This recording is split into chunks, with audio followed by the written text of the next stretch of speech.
को करना, क्योंकि तीन सूत्र, और ऊपर कीजिए, तीन सूत्र के सहारे जीवन को सुधारिए, है ना। तीन सूत्र के सहारे जीवन को सुधारिए कि जहां ले चलोगे वही मैं चलूंगा।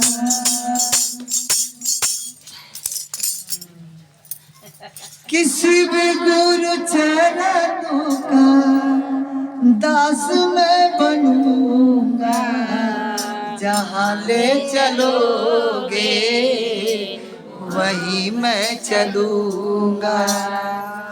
शिष्य कह रहा है कि गुरुदेव तुम्हारे चरणों का मैं दास बनूंगा, और जैसे तुम रखोगे, जैसे कहोगे, जैसे चलने कहोगे वैसे ही चलूंगा, लेकिन तेरे चरण को छोड़ूंगा नहीं, चाहे कितना मुसीबत दे दे मुझे।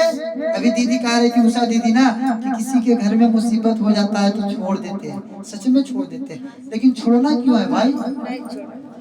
आप अपने बच्चों को, अगर बच्चे गलती से पास ना होकर फेल हो जाते हैं तो बच्चों को छोड़ देते हैं, उन्हें मौका देते हैं, उन्हें पढ़ाते हैं, एक साल फिर से कहते हैं मेहनत करो, तुम सफल होगे, तुम उनकी हिम्मत बनते हो।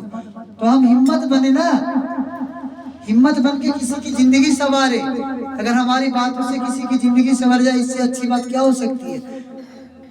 शिव चर्चा का मतलब यही है कि मानव सेवा, जो मानव की सेवा करे, क्योंकि वो तो पशु के भी देव है। पशु की सेवा कहाँ कोई करते हैं। गाय आए दरवाजे पे तो पानी दे के भगा देते हैं, ज्यादा देर न रुक, चल जा। हम भी करते हैं, हम नहीं कि हम बोल रहे हैं तो हम नहीं करते, हम भी करते हैं, लेकिन करना नहीं चाहिए। एगो रोटी खिला के पानी छीट के भगा देते। आज देखो गाय घर घर में घूम रही है, क्योंकि हम उनको माता कहते हैं। क्या कहते हैं दीदी, हल्ला नहीं, जब चर्चा हो तो हल्ला नहीं करते। हम उनको माता कहते हैं। माता का जब दर्जा दे चुके हो तो तुम माता को भटकने क्यों दे रहे हो मूर्ख। अपनी माँ को भटकने दोगे? तुम्हारी माँ तुम्हारी नजरों के सामने दूसरे के दरवाजे पे रोटी के लिए जाएगी, अच्छी लगेगी? नहीं लगेगी। लेकिन कई बच्चे ऐसे हैं, उनके रहते हुए भी उनके माँ बाप दूसरे के दरवाजे पे जा रहे हैं। तो हमें शिव चर्चा करने से क्या लाभ? कोई लाभ है? कोई लाभ नहीं है। जब हम चर्चा करते हैं तो चर्चा करना शिव, शिव कैसे है? शिव हमारे गुरु है ना जी। गुरु कैसा है? योगी है। गुरु कैसे है? दानी है। गुरु कैसे है? तपस्वी है। गुरु कैसे है? औघड़ है।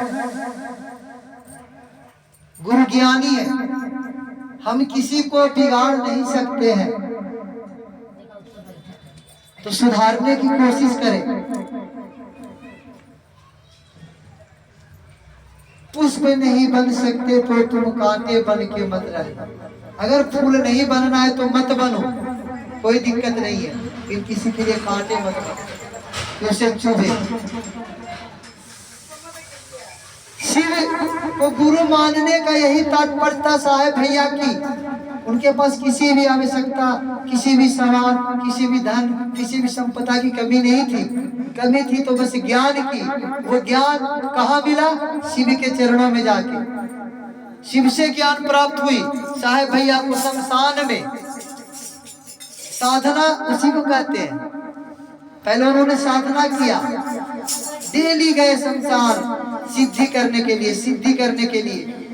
और एक दिन ऐसी सिद्धि मिली उनको कि सब छोड़ के शिव को पकड़ लिए, शिव को अपना गुरु मान लिया और ज्ञान देते गए, ज्ञान देते गए और जन जन में फैलाए। कहे आओ चले